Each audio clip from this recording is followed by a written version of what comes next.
శ్రీమద్భగవద్గీత అధ్యాయం 18 కంటిన్యూషన్ అండి. ఇచట ప్రకృతి లేక స్వభావము యొక్క బలము నిరూపింపబడినది. ఇది పశుపక్ష్యాదుల నుండి మానవుని వరకు ఒకే రీతిన తన ప్రభావమును ప్రకటించుచున్నది. ఎక్కడనో ఒక కుక్క మొరిగినచో కారణము తెలియకనే ఊరి అందలి కుక్కలన్నీయు మొరగనారంభించును. ఒక నక్క ఊళపెట్ట మొదలుపెట్టినచో చుట్టుపక్కలనున్న నక్కలన్నీయు ఊరక ఊలపెట్టును. బుద్ధిగల మనుజుడు కూడా స్వభావమును అతిక్రమింపలేడు. స్వభావము యొక్క వేగము మనము గుర్తింపలేము.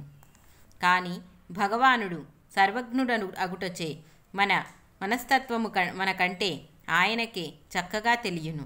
భీష్ముడు యుద్ధరంగమందున్నంత కాలము రణభూమి యందు అడుగుడినని శపథము చేసిన కర్ణుడు స్వభావ ప్రేరణచే ఉభయసేనలు సన్నద్ధమైనప్పుడు వారిని పరికింపనేతించెరు. కావుననే భగవానుడు అర్జునుని నిశ్చయము నిలబడినది కాదనియు అతనికిష్టము లేకున్నయు అతని ప్రకృతి అతనిచే యుద్ధము చేయించినయే తీరుననియు నొక్కి వక్కాణించెను. స్వభావజేన కౌంతేయ నిబద్ధస్వేన కర్మణ కర్తుం నేంచసి యన్మోహత్ కరిష్యస్య భవసోపి తత్. కౌంతేయ, నీవు నీ స్వభావమున అనుగుణమగు కర్మచే బుద్ధుడవు. భ్రమలో మునిగి నీవా నైజిక కర్మను చేయ ఇచ్చయింపుకున్నను ఈ ప్రకృతి బలాత్కారముగా నీచే ఆ పని చేయించినయే తీరును. ఈశ్వరః సర్వభూతానాం హృద్దేశేర్జున తిష్ఠతి భ్రామయన్ సర్వభూతాని యంత్రారూఢాని మాయయా. అర్జున, ఈశ్వరుడు సర్వభూతముల హృదయములందు అంతరాత్మయై వెలయుచున్నాడు. అతడు తన మాయాశక్తిచే ప్రాణికోటి అన్నింటినీ యంత్రముపై నొక్కించి త్రిప్పినట్లు పరిభ్రమింపచేయుచున్నాడు. భ్రమలో ముంచి సంసారమునందు త్రిప్పుచున్నాడు.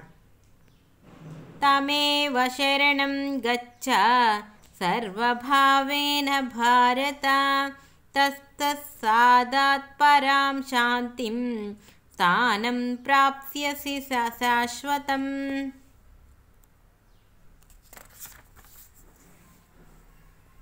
అర్జున, మనస్ఫూర్తిగా అతనినే శరణు పొందుము. ఆయన అనుగ్రహము వలన పరమశాంతిని శాశ్వత మోక్ష పదవిని సాధింపగలవు. జీవుడు స్వతంత్రుడు, అశక్తుడు.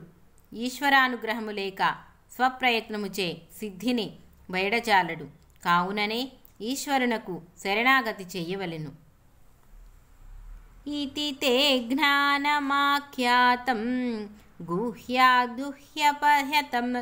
గుహ్యాగుహ్యతరం మయా విమృశ్యైతదశేషేణ యథేచ్ఛసి తథా కురు. ఇట్లు రహస్యాతి రహస్యమగు జ్ఞానము నీకు వివరించబడినది. దీనిని పూర్తిగా విమర్శించి నీకెట్లు తోచినా అట్లు చేయుము. ఇట శ్రీకృష్ణుడు తాను నియంతవలే నిరంకుశాధికారము వహించి అర్జునుడు తాను చెప్పినట్లే నడువవలెనని ఒత్తిడి చేయక మంచి చెడ్డలు రెండిని వివరించి ఇచ్చవచ్చిన మార్గమున పోవ అతనికి స్వాతంత్రమున్నట్లు ముచ్చటించుచున్నాడు. కాని ముందు శ్లోకమున కళ్ళెము బిగించి తన మార్గమునకు త్రిప్పుకొనుచున్నాడు. ఇందు భగవానుడి మానసిక తత్వ శాస్త్ర విశారద తత్వము తెల్లమగుచున్నది. అర్జునుడకు తాను చేతగాని వాడనని గాని మృక్కుకు తాడుగట్టి కృష్ణుడు తన్నీడ్చుచున్నాడని గాని భావము కలగకుండా అతన్ని బుజ్జగించి తీయని మాటలతో భగవానుడు అతనిని తన మార్గమునకు తెచ్చుకొనుచున్నాడు. సర్వగుహ్యతమం భూయః శృణు మే పరమం వచః ఇష్టోసి మే దృఢమితి తతో వక్ష్యామి తే హితం. మరలా నీకు సర్వోత్కృష్టుడు నమ్మగు పరమ రహస్యమును అగు హితవాక్యము ఉపదేశించుచున్నాడు. వినుము. నీవు నాకు మిక్కిలి ప్రియుడగు గాన నీకు హితము గరుపుచున్నాను. మన్మనా భవ మద్భక్తః మజ్యాజీ మాం నమస్కురు మామే వైష్యసి సత్యం తే ప్రతిజానే ప్రియోసి మే.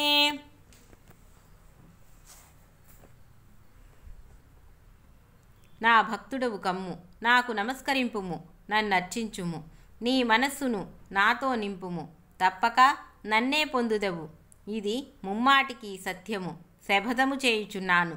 నీవు నాకత్యంత ప్రియుడవు. సర్వధర్మాన్ పరిత్యజ్య మామేకం శరణం వ్రజ అహం త్వా సర్వపాపేభ్యః మోక్షయిష్యామి మా శుచః. ధర్మ విమర్శనలన్నింటినీ వదిలి నన్నే శరణు పొందుము. నిన్ను సర్వపాప విముక్తుడిని చేయుదును. చింతింతకుము. ఆత్మబుద్ధి ధర్మ నిర్ణయమునకు చాలనప్పుడు గురుబుద్ధి ఆశ్రయించుట మేలు. కనుకనే ధర్మ సమూఢ చేతస్కుడగు అర్జునుడు భగవానుడు చరణమోపదేశముగా బుద్ధి కుశలతపై ఆధారపడి ఉండి విమర్శలను విచారములను కట్టిపెట్టి సంపూర్ణ భక్తి విశ్వాసములతో తన్ను శరణు పొంది తన యజ్ఞాపాలన మాత్రమే కర్తవ్యముగా మెలిగినచో అతని భారమంతయు తానే వహించి బంధువద పాతకము నుండి విముక్తిని చేయుదునని వాగ్దానము చేయుచున్నాడు. ఈ వాగ్దానము ఆశ్రయించినయే అర్జునుడు యుద్ధరంగమునందు కార్యాభారము నిర్వహించినాడు. అనేక ప్రసంగములందు సామాన్య మానవ దృష్టికి అధర్మమనిపించు సందర్భములలో అర్జునుడు, బావా, నీవు చెప్పినట్లు చేయుటయే నా కర్తవ్యము అని పుణ్యపాపములంతయు వహించుచుండ నీకు పాపమెక్కడిది అని వగదీర్చినాడు. సర్వధర్మములకు త్రికరణ శుద్ధిగా వదిలి భగవంతుని పాదపద్మములే అనన్య శరణ్యములుగా భావించి ఆత్మార్పణ మొనర్చుకున్న వారిలో గోపికల అగ్రసరుడు.